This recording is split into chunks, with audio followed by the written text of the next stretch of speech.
RGBக்கும் CMYK கலருக்கும் என்ன வித்தியாசம்? So இந்த கலர்லாம் என்ன அப்படிங்கிறத நம்ம இந்த வீடியோவில் பார்க்க போகிறோம். ஸோ நம்ம வந்து நார்மலாக ஒரு கலர் இமேஜை 2 வகையான மீடியத்தில் நம்ம வந்து பார்க்குறாங்க.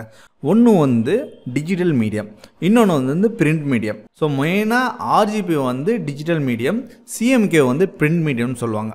RGB மீடியம் பார்த்திங்கன்னா நமக்கு லைட் மூலமாக தான் கலர் ப்ரொடியூஸ் பண்ணுது. அதாவது ரெட், க்ரீன், ப்ளூ இந்த 3 எல்இடியும் சேர்ந்து தான் நமக்கு டிஃப்ரெண்ட் டைப்ஸ் ஆஃப் கலரை வந்து ப்ரொடியூஸ் பண்ணி நமக்கு வந்து காட்டுது. At the same time CMYK பார்த்திங்கன்னா CMYK வந்து மீடியம், அதாவது பிரிண்ட் மீடியம் பார்த்திங்கன்னா 4 வகையான இங்கு சேர்ந்து நமக்கு வந்து கலரை வந்து ப்ரொடியூஸ் பண்ணுது. அதாவது சயான், மெஜந்தா, எல்லோ அண்டு வந்து கீன்னு பிளாக்கை வந்து கீன்னு சொல்லுவாங்க பிரிண்ட் மீடியத்தில். ஸோ இதெல்லாம் சேர்ந்து தான் நமக்கு வந்து ஒரு கலர் இமேஜை ப்ரொடியூஸ் பண்ணி நமக்கு வந்து பிரிண்டாக காட்டுது. ஸோ இதுதான் மெயினான டிஃப்ரென்ஸு. அதாவது எல்இடி லைட் யூஸ் பண்ணி ப்ரொடியூஸ் பண்ணுறது எல்லாமே பார்த்திங்கன்னா டிஜிட்டல் மீடியம், அது வந்து RGB கலர் யூஸ் பண்ணுவாங்க.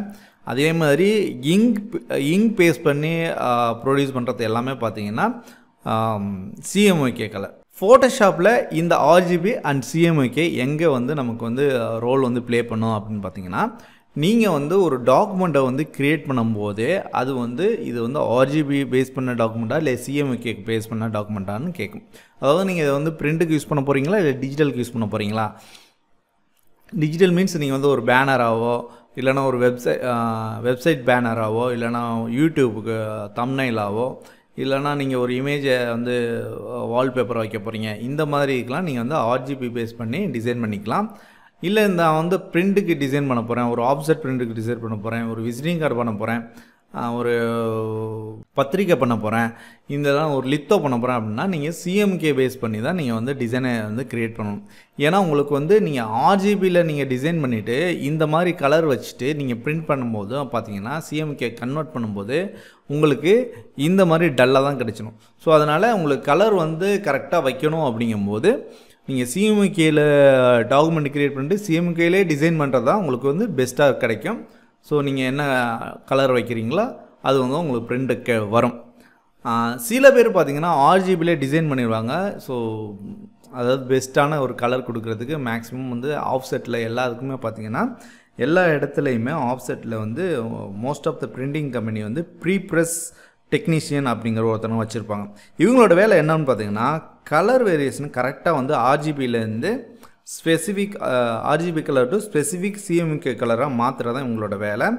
இவங்க வந்து கரெக்டாக மேட்ச் பண்ணி RGBயில் இருக்கிற மாதிரியே CMYKலையும் கொண்டு வரதுக்கு மேட்ச் பண்ணி ட்ரை பண்ணி க்ரியேட் பண்ணுவாங்க. இதுதான் இந்த ப்ரீப்ரெஸ் டெக்னீஷியனோட வேலை. பிரிண்டிங்க்கு முன்னாடி இந்த வேலைலாம் நடக்கும். ஸோ இதை வச்சுமே அவங்க வந்து உங்களுக்கு இந்த கலரை அச்சீவ் பண்ணி தருவாங்க. ஓகே, ஸோ நீங்கள் இப்போதைக்கு இதெல்லாம் போட்டு குழப்பிக்க வேண்டாம். நீங்கள் என்ன டிசைன் பண்ண போகிறீங்களோ அதை RGBயிலே பண்ணுங்கள். பிரிண்டிங் ப்ரெஸ்ஸில் வந்து அதை பார்த்துக்குவாங்க. நார்மலாக வந்து பெரிய லெவலில் ஆஃப்செட் பிரிண்டிங்லாம் பார்த்திங்கன்னா பெரிய லெவலில் அந்த நியூஸ் பேப்பர் இந்த மாதிரி பிரிண்டிங்க்கு தான் வந்து இந்த CMYK மேக்ஸிமம் நிறைய இங்கு யூஸ் பண்ணுறதுக்கு தான் வந்து இந்த மாதிரி யூஸ் பண்ணுவாங்க. நார்மலான பிரிண்ட்டுக்கு வந்து நீங்கள் RGB நார்மலாக சின்னதாக ஒரு பிரிண்ட் பண்ண போனீங்கன்னா நீங்கள் RGBயிலே டிசைன் பண்ணிக்கலாம்.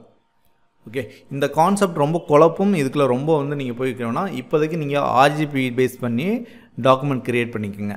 இது ஒரு பேசிக்கான நாலேஜ் தெரிஞ்சுக்கணும், ரெண்டுக்கும் டிஃப்ரெண்ட்டுக்கான ஒரு நாலேஜ் தெரிஞ்சுக்கணும் அப்படிங்கிறதுக்காண்டி தான் இந்த வீடியோ. அடுத்த வீடியோவில் நம்ம வந்து வெக்டருக்கும் ராஸ்டர் இமேஜுக்கும் என்ன வித்தியாசம் அப்படிங்கிறதையும் தெரிஞ்சுக்கோம். இதுவும் ரொம்ப முக்கியமான டிசைனில்